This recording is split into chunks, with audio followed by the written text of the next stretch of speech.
Good morning from my side. Thank you for the introduction. And the role of the CIO is unlike in industry, not an operational, but rather a strategic role. So I would like to present you some ideas and some thoughts.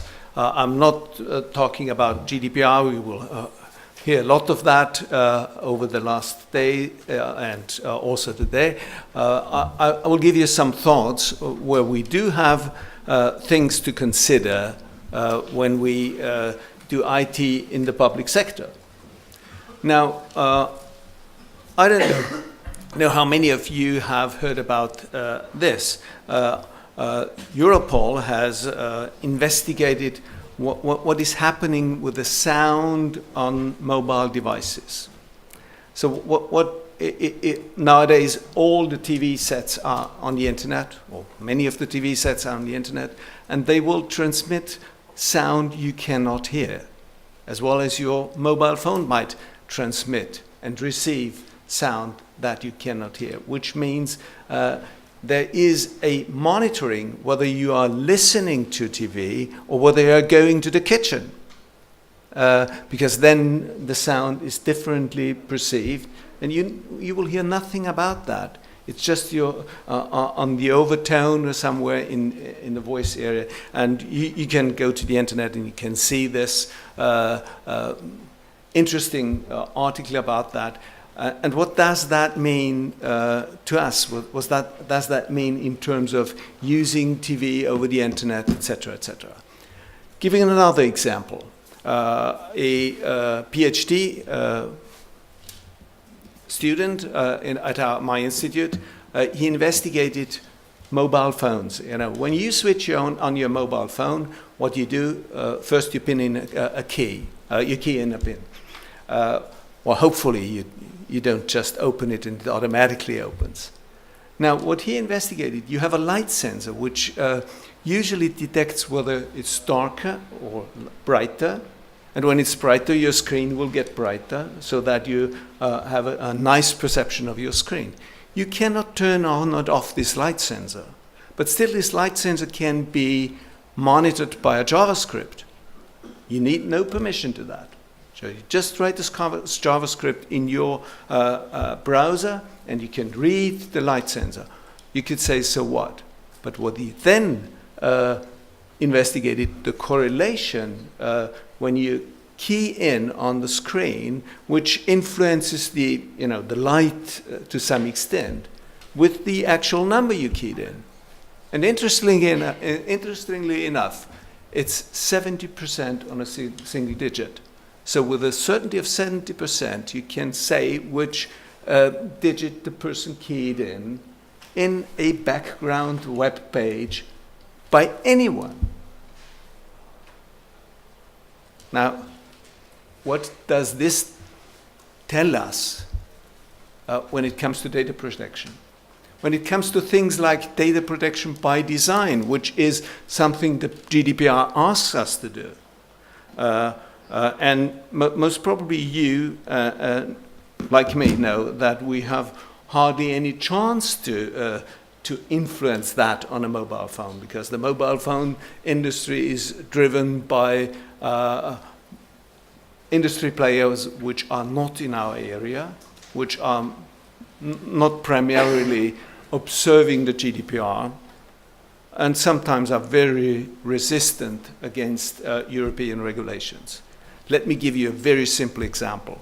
And I'm not asking you questions, but looking at you, I would assume that at least 10%, or most probably even many more in this room, have an iPhone. Have you ever considered that since the iPhone exists, it just violates European regulations? Because of the plug.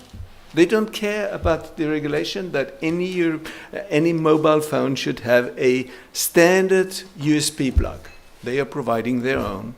And still it survives, Interesting. So we have to think about the effectiveness of regulation, the feasibility of regulation, and then about what the technology involved, and what new technologies, like this light sensor, like other things, like the sound perception on the TV, etc., etc., means to us. Here I have a picture which has been produced by MIT, which just gives you an impression how the surveillance is increasing in the US, and I would suppose with some delay the same thing happens over Europe. And the really terrifying thing is that this is not even linear, it's more than linear. This is the request by the authorities on surveillance. The main challenge of cybersecurity now seems to be that the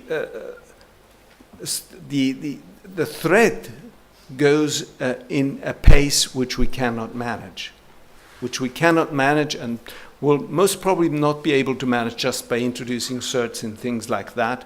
We must be, and that is one of the main messages I would like to pass to you, we must be more proactive. Unless we feel the impact, we do not respond to threats. That's the main problem. So most institution people will not do anything towards more secure things unless they feel that they have a damage. But then it's too late. And this gives some strategic advantage to those who are producing the threats and not those who are fighting the threats. We have to stop this divergence, otherwise we cannot sustain the confidence. If the surveillance is high enough, people will just give in and will do anything which is asked for. Internet of Things is another very interesting aspect. By 2020, we expect that we have the equal number of mobile phones that we have a population on the Earth. Well, that's one of the projections, and might be it's true, maybe it's not true. But the nice thing about these devices is one mobile phone is fine. There's not much use having 2 mobile phones. And there's certainly no use of having 10 of them. Now, if you're driving an Audi or a Mercedes or any new car, what would you think how many devices, how many computers are in there? It's like 80 or 100, and it's increasing. So the Internet of Things, and many of those are going slowly on the Internet. Your navigation is going on the Internet. If you drive an appropriate car, you can even lock or unlock the car with the Internet. You can look where it's parked, and what have you. So many things are there. And on the Internet of Things, there's basically a very different limit on the number. And the misuse has already been done. You have all heard about this botnet of things, so taking video cameras where you just introduce malware and use them as a botnet.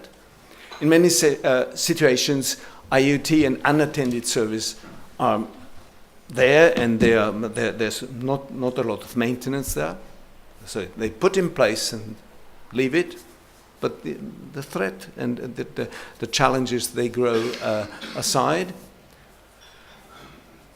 We might possibly need some convention in this area.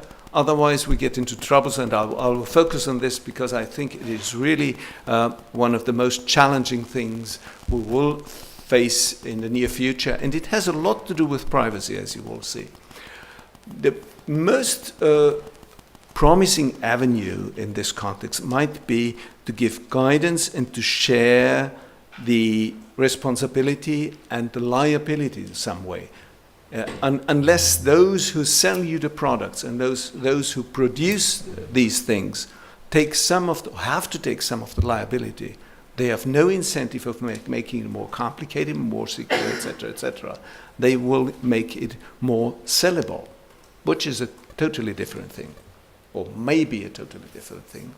And you know that security, at this point in time is certainly not on the top level when it comes to Internet of Things.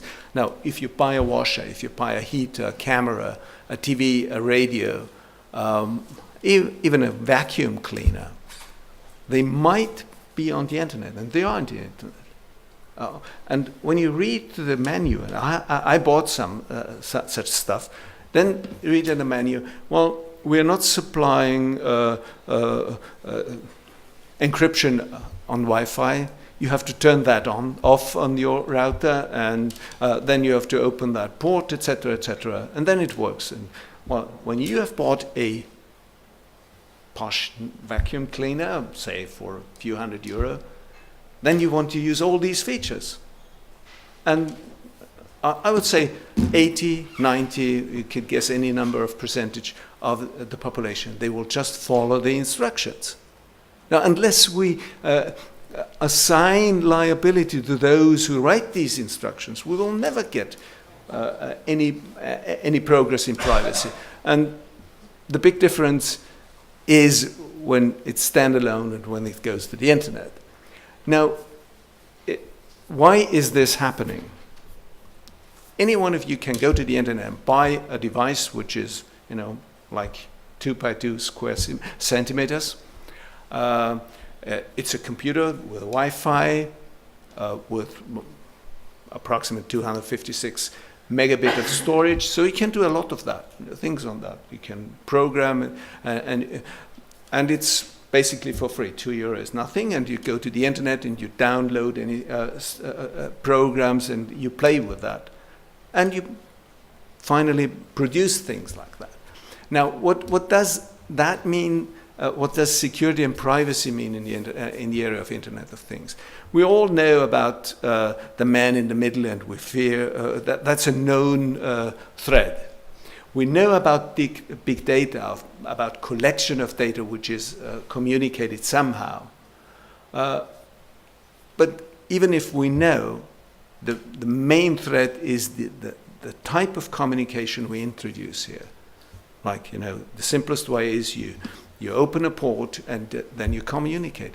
But you don't tell the people that they now are service providers. And you don't tell the people, if you open a port for the vacuum cleaner, the same port can be used to attack your PC. The same port can be used to try whether there is some possibility to get data from your PC without your intervening.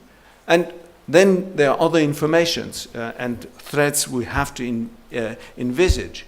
Now, if many of the vacuum cleaners, washers, coffee makers, etc., are on the Internet, and now you go for holidays, and you have an IP address which can be assigned to Canada, it's easy to say that this person will not be back within the next 6 hours.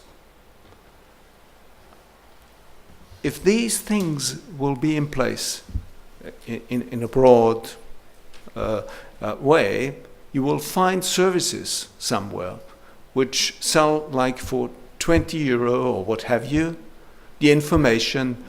It's safe to break into that apartment because the person is not there. We know it's only one person there. It's monitored by mobile phone transactions, etc., etc. We know the person is not there because he switched off and on the light to simulate some presence from Canada, for example. And these services might, on the darknet, guarantee and say, if you get into trouble, we pay you really a high amount of money. And you can calculate that probability, everything works well. And the sheer switching activities, even if you encrypt all the things, what is done, already leak a lot of information. And you can use that for many criminal things, and we will see that this will be used for many criminal things. So we have to act. And the action might be that we avoid these types of communications where you just start to be a service. And it's feasible. You have done it. If you use Skype, if you use WhatsApp, you don't open a port into your mobile phone. It would be a disaster. All mobile phones would be broken. you have an indirect communication. An indirect communication where it is key that everything is encrypted end to end, which is a big challenge when it comes to services. We could discuss on that in a long, for a long period. We could use, or we should use, services, indirect services that have enough frequency so that you sort of blind individual communication. You could hide which messages are picked up and sent. And to give you a simple example, if we agree that I put a piece of paper with some numbers on the third tree in the park there, and then you go there and pick up that paper and decipher that, and you put another paper on the fourth tree, and I go there and pick it up again, it will be hard for anyone to know that it was us two communicating. You will leave the paper there, possible, just take a photo, what have you. So it's not only one-to-one, it might be one-to-many, and all that can be perfectly done. Services are there. They are not encouraged because at the same time as they provide privacy, they also provide quite a burden for the law enforcement to follow up communications that is done like that. And we have to look at the balance. And that is a very complicated issue. What does Internet of Things and privacy or data protection by design mean? I would say no one knows. I discussed with Peter Hastings a long time ago, and we not fully agreed on having this password there, which is not really, you cannot really touch it. No, it's some, well, some method, and you tell I have done something, and it's good if you think about it and you do something, but it's not really tangible.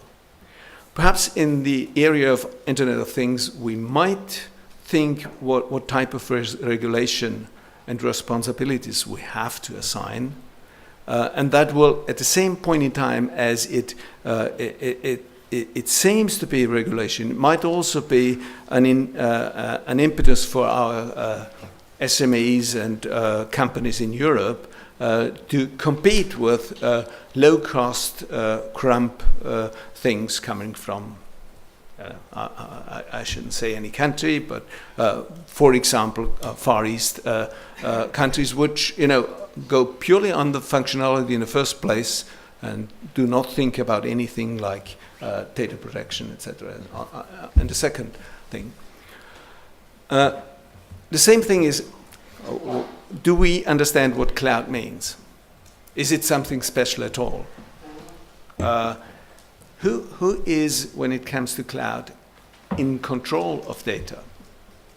At the end, when you look at cloud services as they are today, the service provider is under full control. He can give access to, he does not do, but he could give access to anyone he likes to as concerns your data or as concerns your services.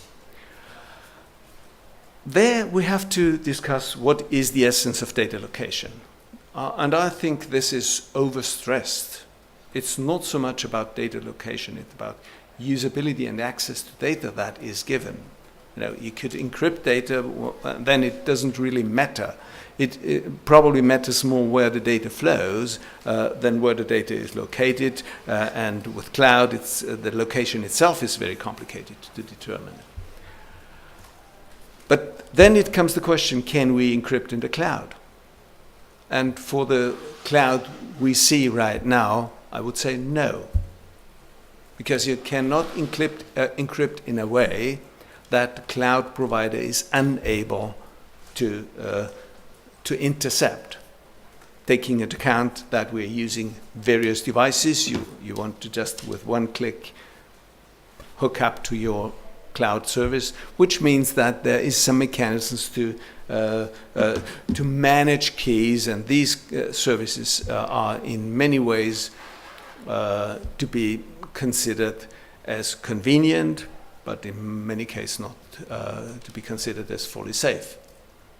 So we need a common understanding on these issues before we really can, and that is the reason when it comes to public services, you can look all over Europe. No public service is using cloud for essential services like tax, like passports, like inhabitants. All these really, I would say, imperial data are not used in cloud. It's very valuable for, communicating, for communicating low values, but when it comes to essentials, it's data protection in cloud is still a journey, and we are not fully sure where this journey is heading to. When it comes to cybersecurity, I think we need ways better information.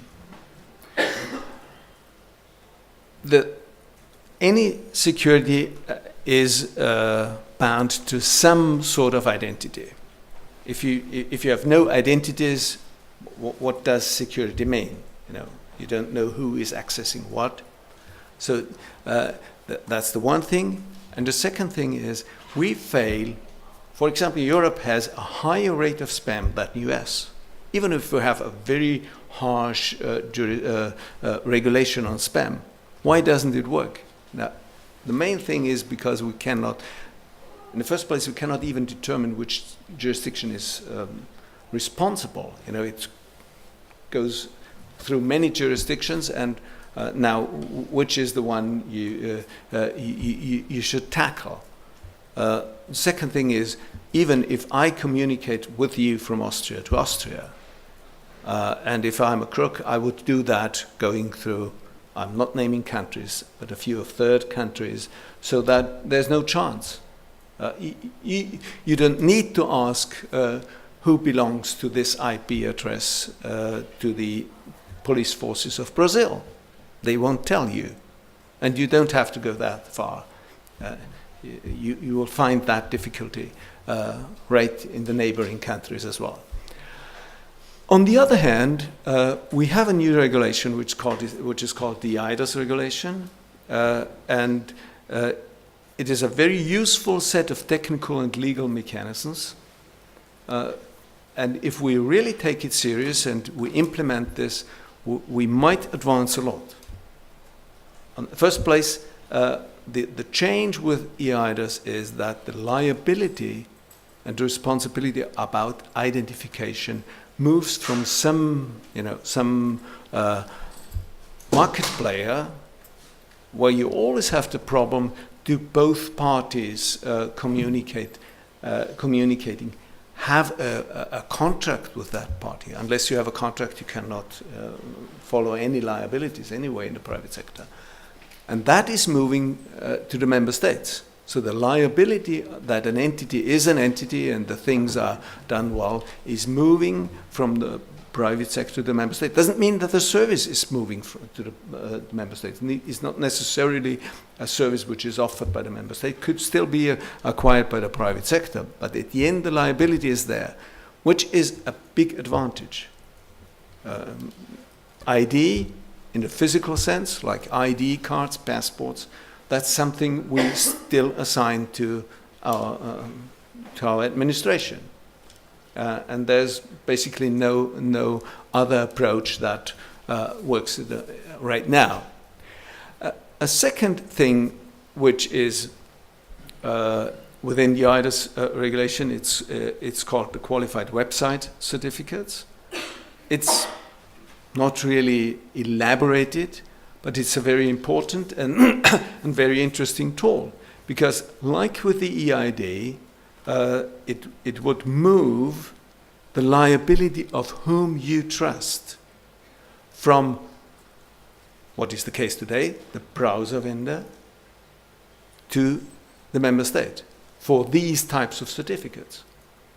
You have no chance, basically the normal citizen has no chance. He buys a device, and the device through the browser says, like on your mobile phone, whom you trust. And all the certificates which are in there are trusted. And have you ever, I would guess not a single person in this room has removed a certificate from his mobile phone which is trusted. So you basically say, I trust Google, I trust Firefox, I trust Microsoft, what have you. And all of these, they run under specific jurisdictions, which might be that they are get an order or what have you to play with that tool. So using qualified website certificates might be a very important tool to get control over the jurisdiction responsible, at least for the endpoints. Then we can discuss on what happens on the road there. And we will need that not only for human transactions, like using the browsers, but we will need that as well for the Internet of Things. At the end, basically all fraud goes cross-border. And it's very simple. The only information you would need there is like 2 bits. 1 bit telling you are communicating within your member state. And just imagine if you had browsers which really tell you that your banking system would say, well, if you want to transfer more than €1,000, you better do that within the country or within EU to be more consistent with our perception. But there might be other things that are more bound to the country. There might be things which are bound to the area, like the EU, like the US, what have you. And then that could all be on a voluntary basis. It just could be that you don't know. And if you receive a mail you just don't know, hopefully you would not open a link. Because opening a link is the hook to get to compromise your security. Why? When you switch from one system to the other system, security-wise, you usually go down very, very to the bottom and climb up. And even if both systems are quite okay, if you have all the checks on the mailing system, if you have all the checks in your browsers, when you just click there, there's nothing which tells you that what you read on the link in the mail is really what you click. And even if it was, for the normal person, it would be quite impossible to determine. So having such infrastructure which gives you the certainty that you are within a certain jurisdiction might be very helpful. And indeed, last Friday we had a visit from Vice President Ansip, and we discussed that with him, and we'll try to follow that up. And it's certainly in the spirit of the Commission, because they were very in favor of introducing that, and hopefully we get some hands-on approach on that, even if the browser manufacturers are not really amused with that situation, because they would like to stay under control, or in all cases, and we only say we need this additional situation. Now, as I said, just imagine if a provider of a service could know that his client is in a specific jurisdiction, and if the client-side application, like the browser, what have you, your application would know that. Even on the voluntary basis, that really could enhance the situation and could bring us a very transparent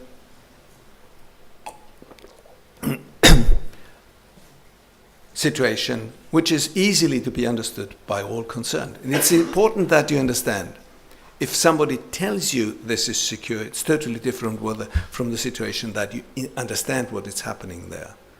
Telling something is like advertisement. You believe it, if somebody told you, you should believe it. And it's really crazy. CERT-EU made an investigation. If you have a link in a mail, would you open it? Now, the result is very simple. And I will show you in a second. If you then have a website which says, click here to see more, would you click? Like you get a web page which says, this is a newer version of Outlook. It has been produced with a newer version of Outlook. Click here to see it. And if you do that, there is a setup which delivers all your passwords from your browser to some remote location. So, and how many people would do that?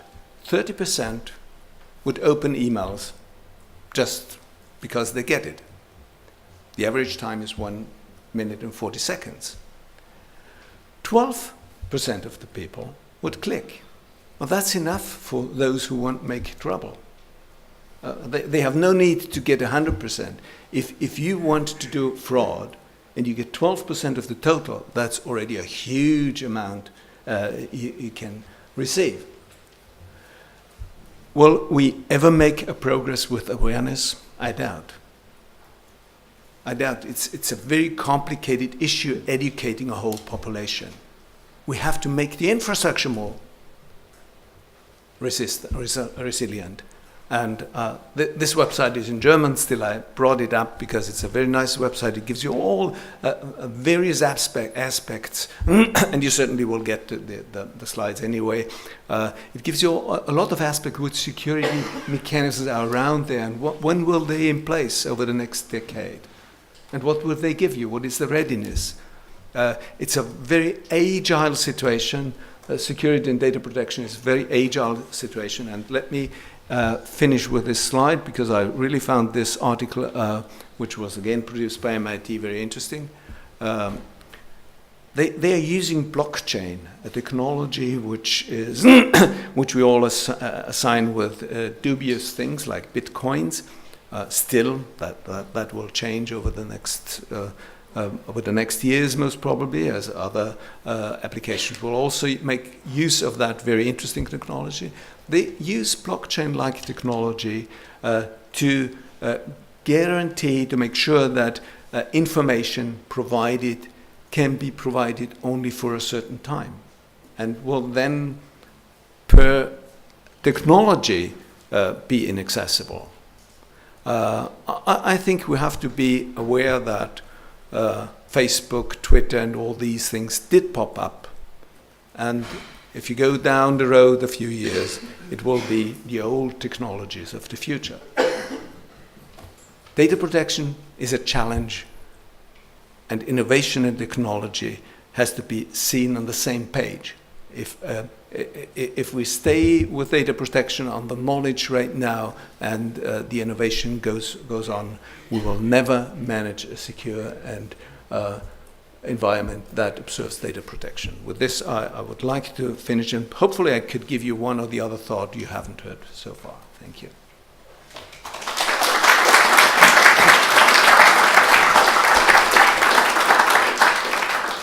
So, thanks a lot. Thanks a lot, Reinhard. I suppose there are questions or comments. Okay, I see two of them over there. Okay, speak up. No, we have our people on the web, so from that point of view, it would be good if you use a microphone. You will not be heard in the streaming if you speak up. Thank you very much. Good morning. Zoltan Preceni from CNECT. Your address was so inspiring that I would have a million questions, but I will ask just two. Okay. Number one, do you think that blockchain-type technologies could be used for qualified trust services under the EIDAS regulation? And number two, related to that, do you think that the concept of distributed ledger can be reconciled with your idea of jurisdictional tagging or other considerations around data localization or rules, especially in privacy law, about data transfers? Okay. Thank you. These are quite related questions, as you mentioned. Do I think whether EIDAS and blockchain are on the same level? Not for the moment. Not for the moment. But I do not say with this that blockchain has no meaning in the context of EIDAS. EIDAS is a very clear regulation because it's enforcing all member states to recognize and to produce these things. But blockchain serves a different thing. Blockchain serves the evidence. Basically, it serves evidence and non-manipulation.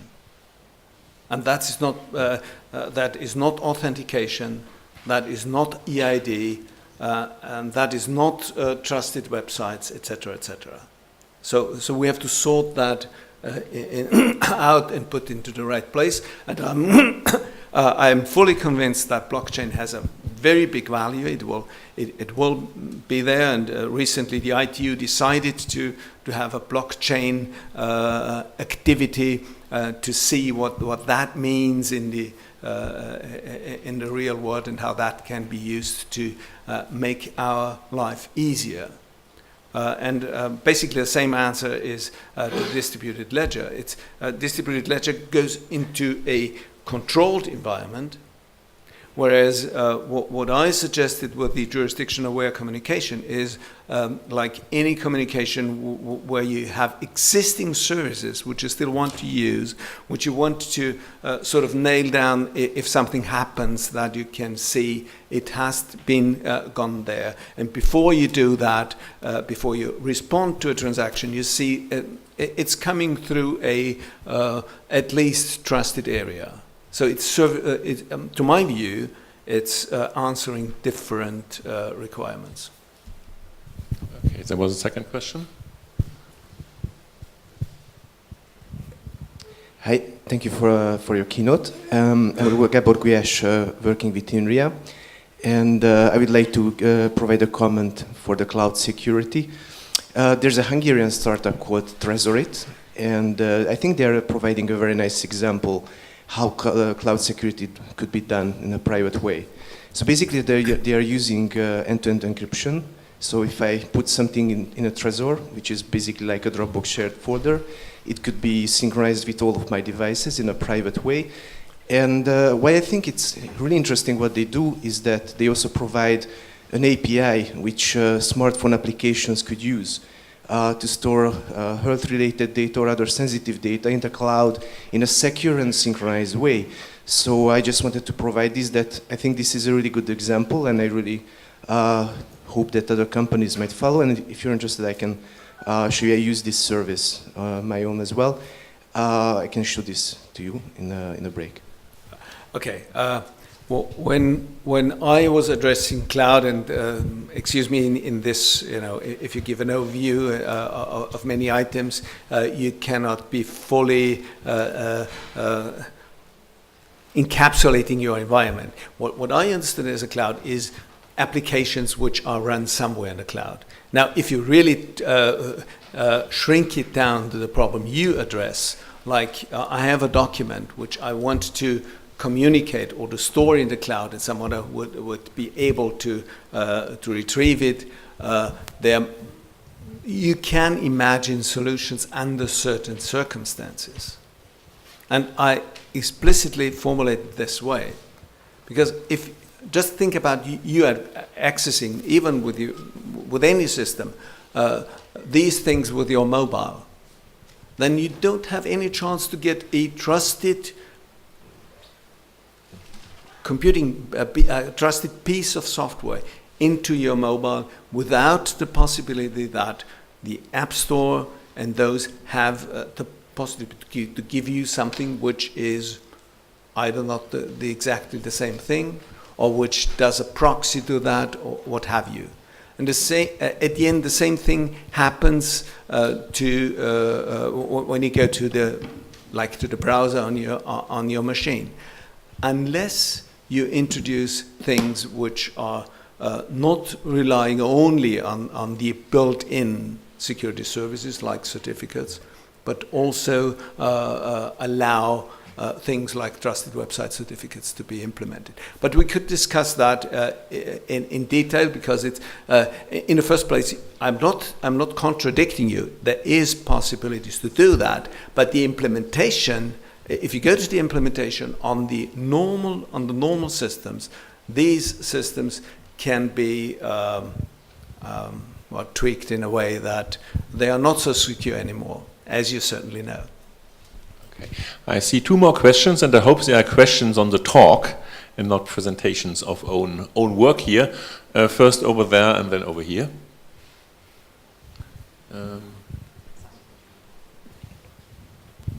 Thank you. Hello, Jacques Rose-Bandau, NXP Semiconductors. I have a question on the security on the devices. You were mentioning a lot of security functionalities and credentials. How do you see how we could get a European view on high-end security for connected devices? Because we do not have the possibility yet, as in IDAS, it's more let's say a protocol, and every nation needs to decide on the level of security. How do we deal with that in the IoT world later? Well, I think the avenue to get towards a more secure European IT landscape would be to assign or define liabilities and principal functionalities. Not to go into detail, we will not manage that because we're not producing the devices, we're not producing the systems, etc., etc. But we can say, like, this type of communication is preferred over another type of communication. If you do, for example, to make it very simple, if somebody writes in his manual, we don't support passwords on Wi-Fi, then the one who writes this down should be liable for the damage, or at least partly liable. You share the liability. This is already okay. No one will take a substantial part of the liability knowing that this is a security breach. But right now we're in a situation which press industry to go into that direction because it's cheaper just to take it as is, and still the competition sells it anyway. So unless we get general recognized principles, which then go into liability, and that might be the avenue, at least to my view. Massimo Torrisi from the European Data Protection Supervisor. Thank you for your clear, exhaustive presentation. You have underlined the need for a stronger, trustworthy identification and authentication. For example, you gave the example of EIDAS as a good example, and you are hoping that these kind of things will move also to the Internet of Things with a sort of Internet plate, you know, for each and every device. How do you reconcile that also with the surveillance risks by the state or by those who have control on the identification of possible devices? For example, the need for anonymous browsing in certain situations, circumstances. We are making the assumptions that in the EU or even in the world, everything is a democratic society, so there is a law. Where do you see the balance between this need for a stronger identification, for a trustable setup, and so you know, of the internet and these kind of needs? I don't see the divergence in basically. Well, the EIDAS is for the administrations is a conditio sine qua non. So you have to do it because at least this July in a year, July 2018, you as member states have to accept. But I only claim you should have that available, and also the private sector should make use of that. The surveillance aspect, I do not see that in a different way than in other identification means. because the state providing basically the registration, not the tools, providing the identity like the state is providing your passport.